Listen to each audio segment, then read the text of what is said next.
அரைச்ச சந்தனம் மணக்கும் குங்குமம் அழகு நெத்தியிலே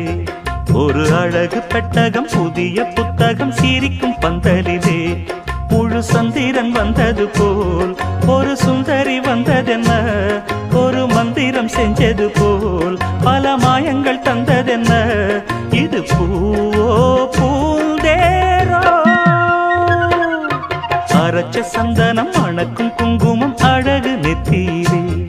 ஒரு அழகு பெட்டகம் புதிய புத்தகம் சிரிக்கும் பந்தலிலே